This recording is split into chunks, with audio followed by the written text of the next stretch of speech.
Hello everyone. On this video we will be going over the fundamental theorem of line integrals. Okay, so first we're going to start off with the definition.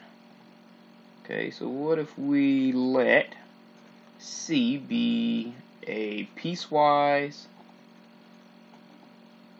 smooth curve. Okay, remember smooth just means that the first derivative with respect to your independent variables exist. Okay, lying on an open region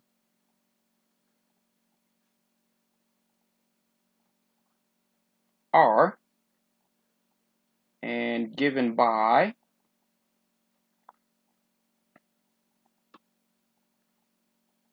your vector valued function is equal to a function of t times your I unit vector plus a function of t times your j unit vector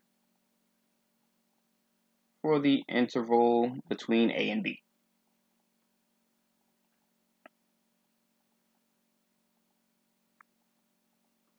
Okay, now if your vector field is equal to its standard definition,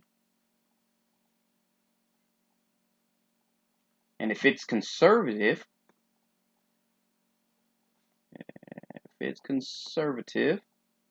in that region R, and your m and n functions are continuous,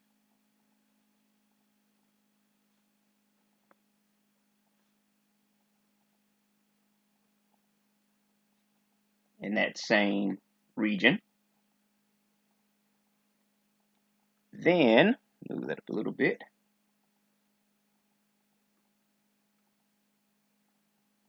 Your line integral can actually equal, remember it's continuous, so your vector field is equal to your gradient. It's equal to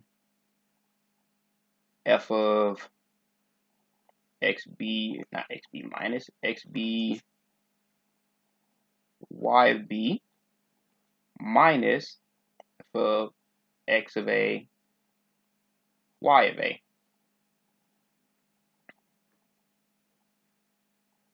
Where the potential function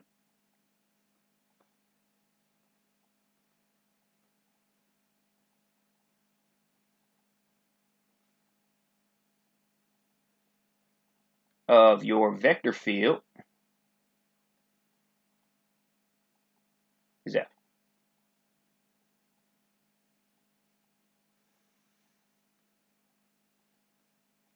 All right. So honestly, it's similar to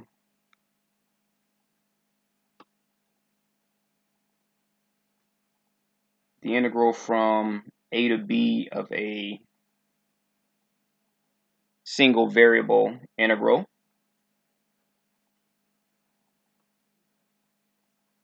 Just f of b minus f of a.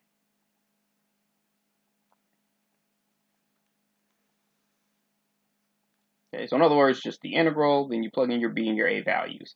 Same thing here. As long as these stipulations are met, you can just plug in your function of b and your function of a.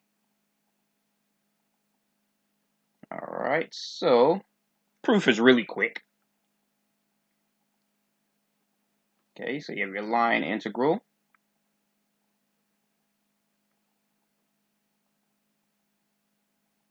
In our dr, we can actually change that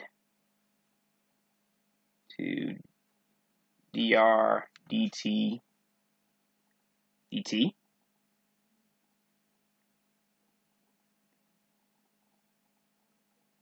Okay, we know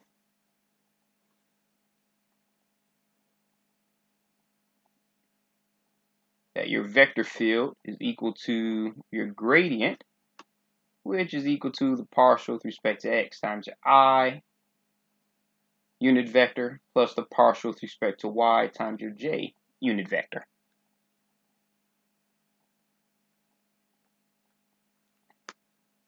And we also know that your dr dt, or r prime of t, is equal to x prime of t times your I unit vector plus y prime of t times your j unit vector. Okay, so to get your dot product, you multiply these two, and then you multiply these two. Okay, so it's equal to the integral from a to b, partial with respect to x. Instead of x prime of t, we're just going to put dx dt plus partial with respect to y, derivative of y with respect to t. And all of that is with respect to t. Okay. Now this setup should look familiar because this is basically the chain rule for two variables.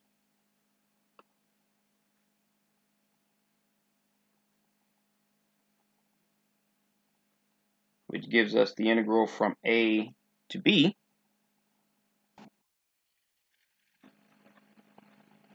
Derivative with respect to t of our function of x of t and y of t with respect to t. All right, and all that reduces to is plugging in your constraints.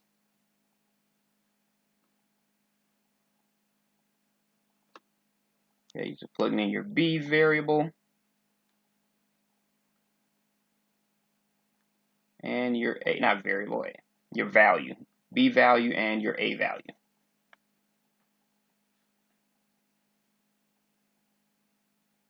All right, now in three-dimensional, it's pretty much the same thing.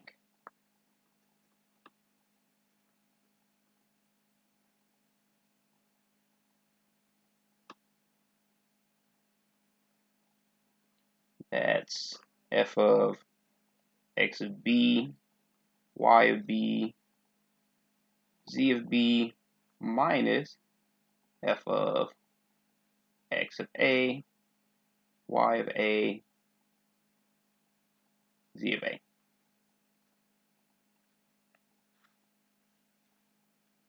All right, so if you are still writing, feel free to press pause, but we're going to go ahead and jump to our first example.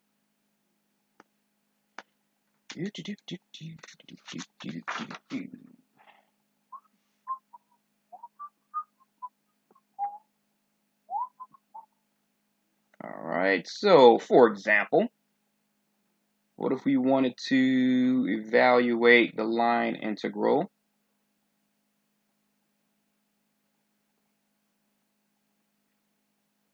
where C is a piecewise smooth curve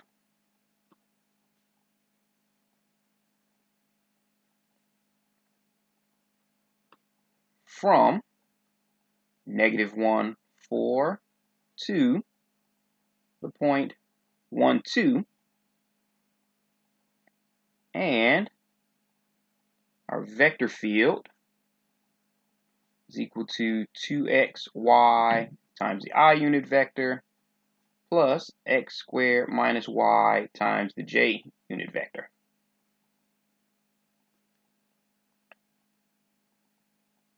Okay, this should look familiar because we actually did find the potential function on a previous video.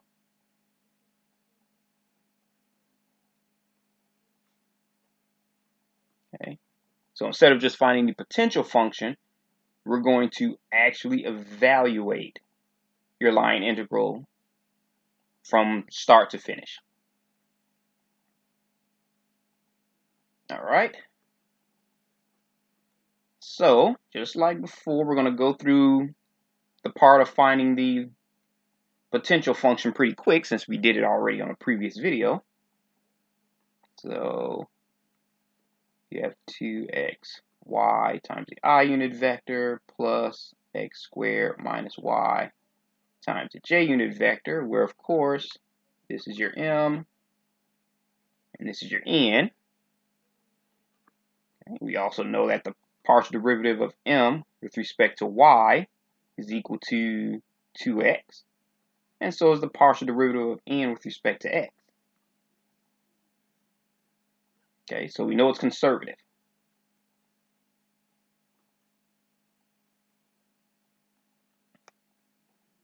Okay, so that means that your vector field is equal to your gradient.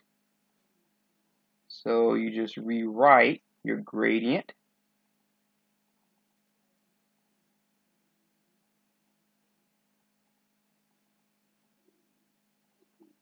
okay, but this time this is your partial with respect to x, and this is your partial with respect to y.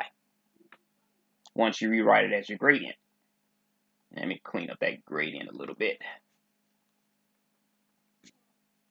Alright, there we go. Okay, so now we find our potential function by integrating both of those. So you have integral, the partial of x with respect to x, which is just the integral of 2x y dx, which was x squared y plus a y term, a y function. Since we are with respect to x, that's just going to turn into a constant. Okay, now we take the integral partial y with respect to x. Okay, so that's just the integral of x squared minus y with respect to y, which is x squared y minus y squared over 2 plus a function of x. Okay, so just like on the other video, our f of x, y is equal to x squared y minus y squared over 2 plus value k. Okay, so I went through that pretty quick because, like I said, we did it already. Okay, please excuse the big bright spot here. Apparently the sun felt like coming out today. Okay, so we know that this is conservative, and we have our potential function. Okay, so now we can use the fundamental theorem.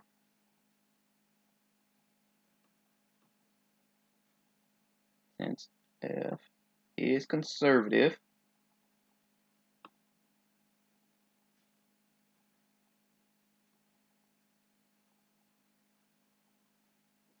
we can use the fundamental theorem.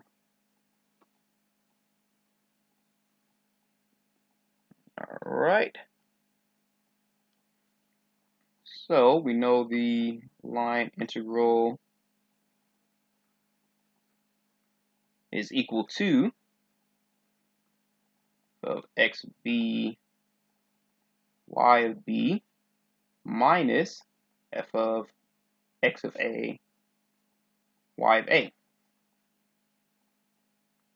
Okay, so what are your b and a values? They gave it to us.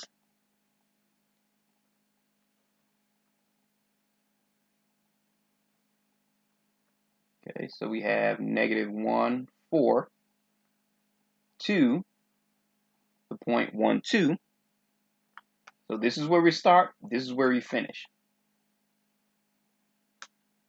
Okay, so this is our x of a, y of a, and this is our x of b,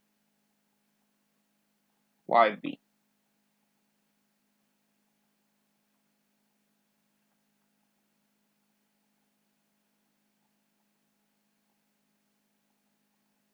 Okay, so that means our f of x of b, y of b is going to be f of 1, 2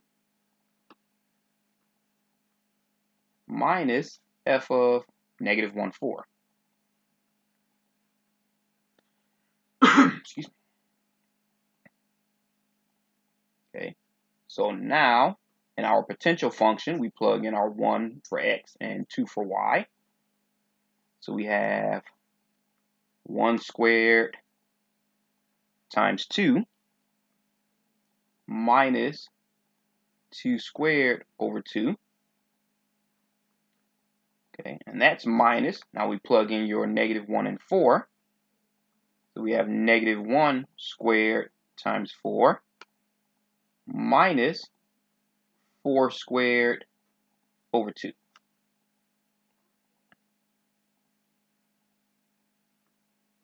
Okay, so we end up with 2 times 1. So you have 2, and you have 4 divided by 2, which is 2. So you have 2 minus 2 minus, you have -1 squared, which is 1, times 4. So that's 4 minus 16 divided by 2 is 8.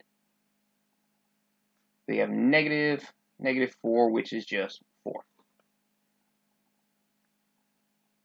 Okay. And honestly, you don't have to worry about the k in this formula, because as soon as you add k here and it's going to end up being subtracted here, it cancels out. Okay, so you don't have to worry about putting that there. Okay, so I'll put a quick note of that. K is canceled by subtraction. Just a quick little note there, so you don't have to stress about putting the k anywhere. All right. So if you are still writing, feel free to press pause, but we're going to go ahead and move on to our next example.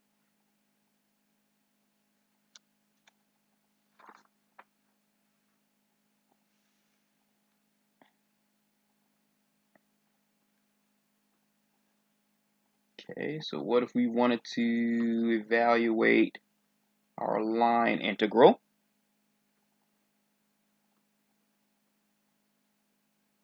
Of course, where C is a piecewise smooth curve. Evaluate it. Well, not evaluate, represented by, thinking,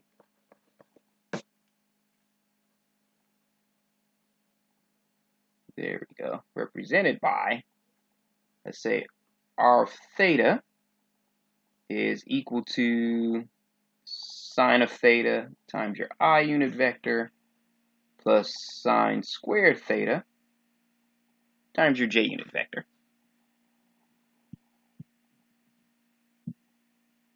Okay, and that's on the interval. Clean that up a little bit.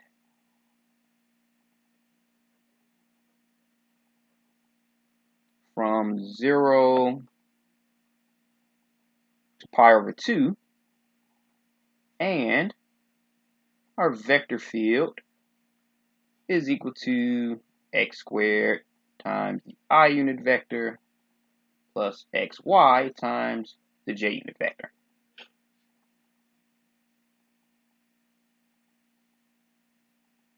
All right. So to solve this one, I'm going to go ahead and rewrite it. You have x squared times the I unit vector plus xy times the j unit vector. Of course, this is your m, and this is your n.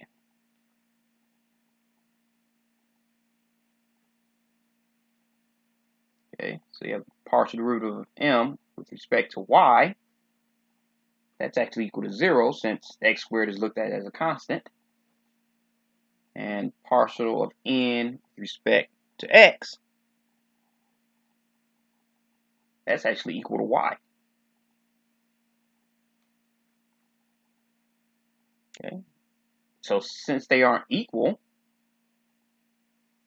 we know that it's not conservative.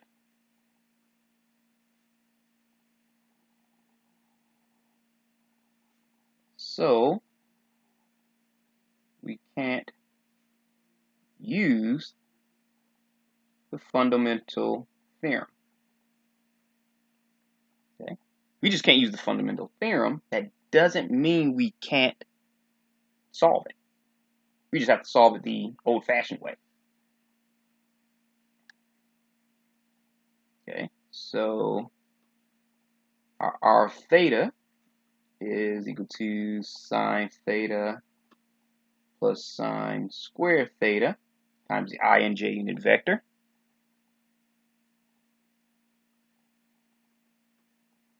Okay, and r prime of theta is equal to cosine theta times I unit vector plus 2 sine theta cosine theta times the j unit vector. Let me see if I can focus that a little bit better. There we go. I think the change in the sun kind of made that a little blurry. Okay, so here, that's your x theta, that's your y theta, that's your x prime of theta, and this is your y prime of theta.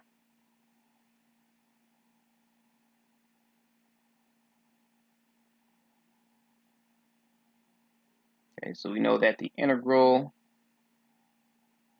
or our line integral rather, since we can't use the fundamental theorem, we have to have the old-fashioned way, f of x of theta, y of theta, and the dot product of our r prime of theta d theta.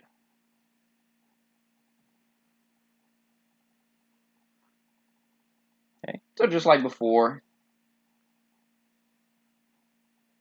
we replace x with x of theta and y with y of theta.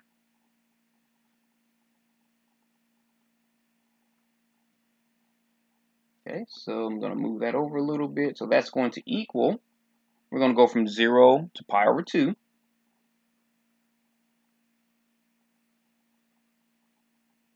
Okay, f of x of theta, remember that our x of theta is sine.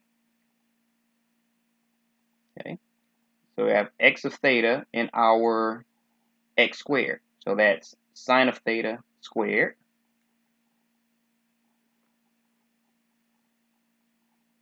times your I unit vector, and your y of theta, that's x of, remember your x of theta is equal to sine, and your y of theta is equal to sine squared. Okay, so you have sine times sine squared, which is sine to the third.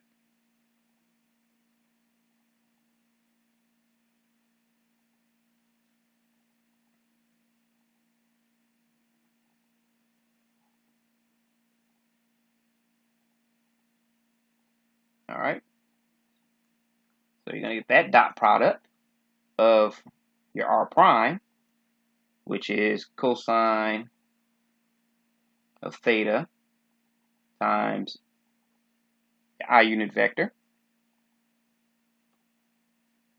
plus, oh, pointing at the wrong one, 2 sine of theta cosine of theta times your j unit vector.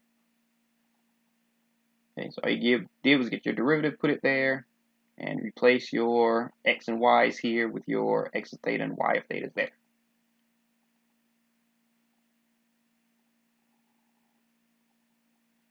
Okay, so that's going to equal the integral from 0 to pi over 2. Remember, for your dot product, you get your I terms, you multiply them together. So sine squared times cosine.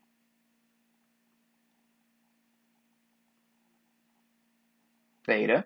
Oh, forgot my d theta on the end. There we go. Plus, now you multiply your j terms together. Okay, you have sine cubed times sine, which is sine to the fourth. You have 2 sine to the fourth cosine theta, and that's with respect to theta. Okay, and to integrate both of those, you just want to make, using u substitution, u equals sine of theta, where your du is equal to cosine of theta d theta. Okay, so you end up with sine squared, so that's sine to the third theta over 3 plus, move that up a little bit, you have 2 times sine to the fifth theta over 5, and that's from 0 to pi over 2. Okay, so you plug in pi over 2 here, you get 1, so that's equal to 1/3 plus 2 times 1 is just 2, so you have 2/5 minus, plug in 0, you just get 0 plus 0. When you plug in 0 to both of those, and adding these two together, you get 11/15. Okay, so even though you couldn't verify that this was conservative, it doesn't mean you can't solve it. You just can't solve it using the fundamental theorem. All right. So if you are still writing, feel free to press pause.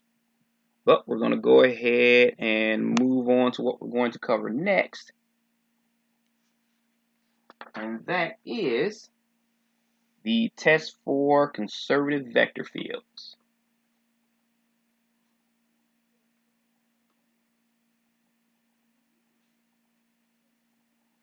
Vector fields. Okay, but this time we're going to use the formula to find it in 3D space.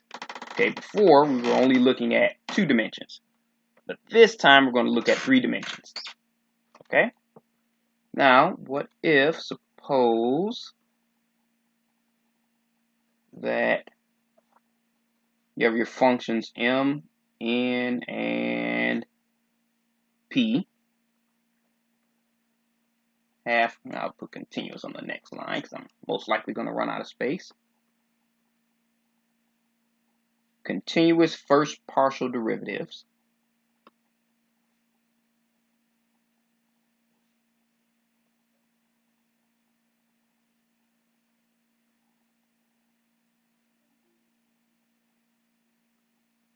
Okay, and that's in, excuse my writing, at this angle. You might be able to see perfectly, but the sun is kind of messing with me a little bit, but the show must go on. Okay, in an open sphere that we will call Q in space. The vector field, so the vector field, 3 dimensions, so it's x, y, z equals m times the I unit vector plus n times the j unit vector plus p times your k unit vector is conservative if and only if partial derivative of p with respect to y is equal to partial derivative of n with respect to z. The partial derivative of p with respect to x is equal to the partial of m with respect to z. And the partial derivative of n with respect to x is equal to the partial of m with respect to y. All right. So if you're still writing this down, feel free to press pause, but we're going to go ahead and jump to our example.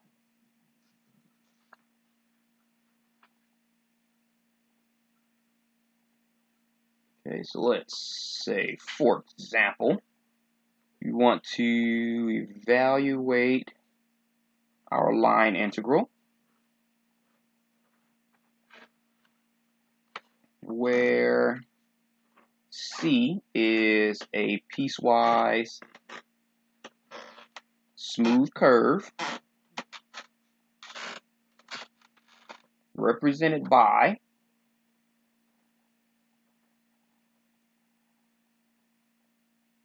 our vector valued function t squared times your I unit vector plus t times your j unit vector plus t squared times your k unit vector on the interval between 0 and 2, and f of x, y, z is equal to yz times your I unit vector plus xz times your j unit vector plus xy times your k unit vector. And of course, I'm going to rewrite that anyway before we start. So, all right. So, starting on this one, just going to rewrite it like I normally do. So you have yz times your I unit vector plus xz times your j unit vector plus xy times your k unit vector. Okay, so of course, this is your m, this is your n, and this is your p. Okay, so you basically have to find 6 partial derivatives. Okay, so you have the partial derivative of p with respect to y. Okay, so partial derivative of p with respect to y is actually equal to x. Okay, you have the partial derivative of p with respect to x. Actually, that's going to equal y. Okay, you have the partial derivative of n with respect to x. Okay, and that's going to equal z. And the partial of n with respect to z, that's actually going to equal x.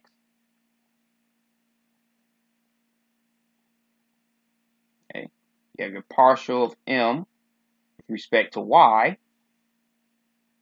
Okay, with respect to y, that will equal z. And your partial of m with respect to z, that's going to equal y. Okay, so those are the 6 partial derivatives that you have to find. Okay. Now, we have to see if the partial derivative of p with respect to y is equal to partial derivative of n with respect to z.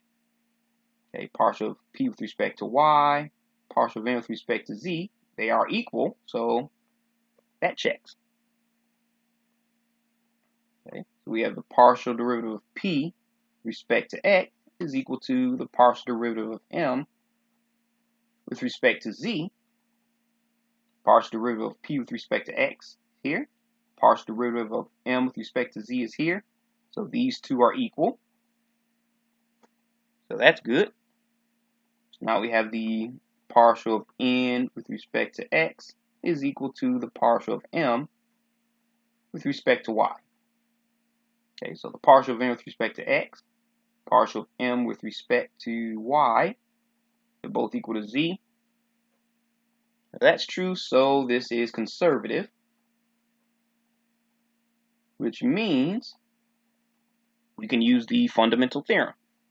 If we couldn't use the fundamental, if it wasn't conservative, then we just solve it the way we did the previous example, just with 3 dimensions. All right, so the first thing we have to do is we have to find our potential function. Okay, so our f of x, y, z is equal to, remember it's conservative, so that means, let me write that out so I'm not skipping any steps. I want to make sure everybody's getting everything that we're doing. Okay, so remember that because it's conservative, your vector field is equal to your gradient. Okay, so your gradient is now equal to yzi plus xzj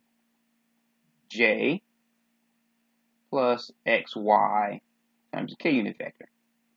But because it's the gradient now, this is your partial with respect to x, your partial with respect to y, and that's your partial with respect to z.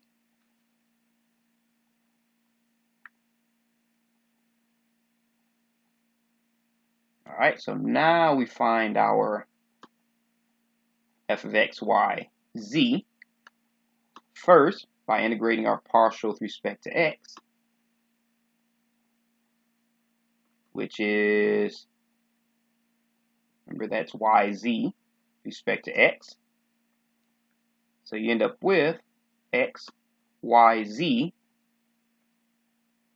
plus a function with respect to y plus a function with respect to z. Okay, so since it's with respect to x, if you differentiate, both of those will just disappear. Okay, so f of x, yz equals the integral partial derivative with respect to y dy. Okay, so that's just the partial derivative of xz dy. Okay, which of course is x, y, z plus, since that's with respect to y, our constant is going to be a function of x and a function of z.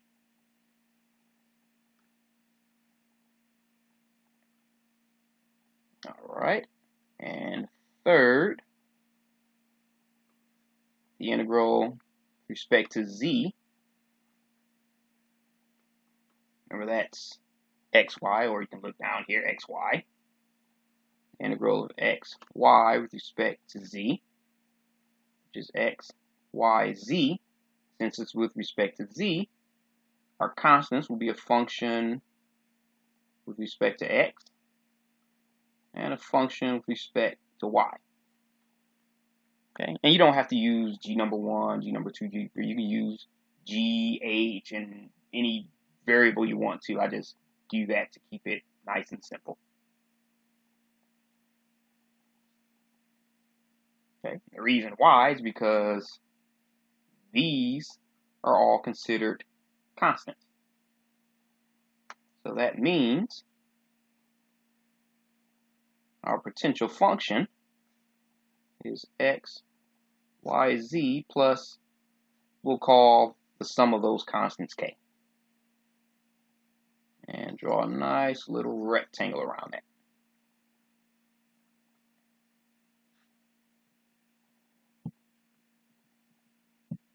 All right. So now, what's the next thing we remember? See if we can finish this on this one page. Actually, I'm just going to continue this on the next page. No point trying to squeeze it all in that little bit of space. Okay, so if you're still writing this, go ahead and press pause, but we're going to continue on the next page.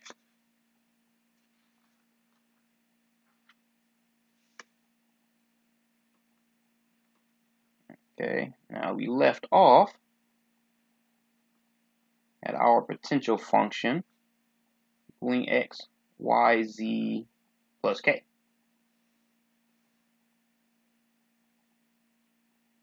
Now we have to find our values. So remember that our value t is between 0 and 2. So in other words, this is our a and b. Okay, so we have to find our x, y, and z values to plug in. Okay, since our curve is the vector valued function, which is equal to t squared times the I unit vector plus t times the j unit vector plus t squared times the k unit vector, we have to plug in our terminal value and our initial value of t. Okay, so that means that R of 2, because remember it's f of b minus f of a, so it's going to go from when t equals 2 to t equals 0. Okay, so that's going to equal 2 squared times the I unit vector plus 2 times the j unit vector plus 2 squared times the k unit vector. Okay, which is going to equal 4i plus 2j plus 4 times the k vector. Or you can rewrite that as 4, 2, 4. Okay, now we do the same thing for 0. I'm giving that a little bit of space because I want to make sure I have room to mark what those are, what those values represent, rather. So now we plug in 0. Okay, so that's 0 squared plus 0 plus 0 squared times your k unit vector.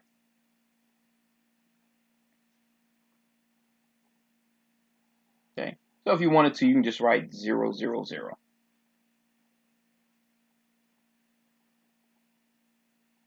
Okay, now since this is our b value that we plugged in here, that makes this our x of b, our y of b, and our z of b. And that makes this, since that's our a value we just plugged in, x of a, y of a, and z of a.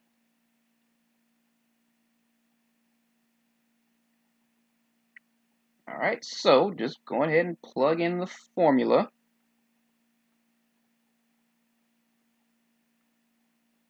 of x of b, y of b, z of b, minus f of x of a, y of a, z of a.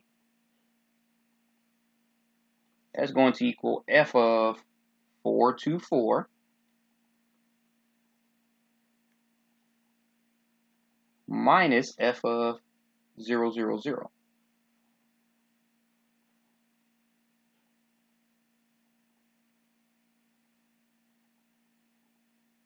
Okay, so if we go ahead and plug in our 4 for x, 2 for y, and 4 for z, that's 4 times 2 times 4 minus, same thing, we plug in our 0, 0, and 0. That's 0 times 0 times 0. We end up with 32. And again, we don't have to worry about the k in this situation because it will disappear through subtraction. Alright, so hopefully this video made sense, and I will see you on the next video.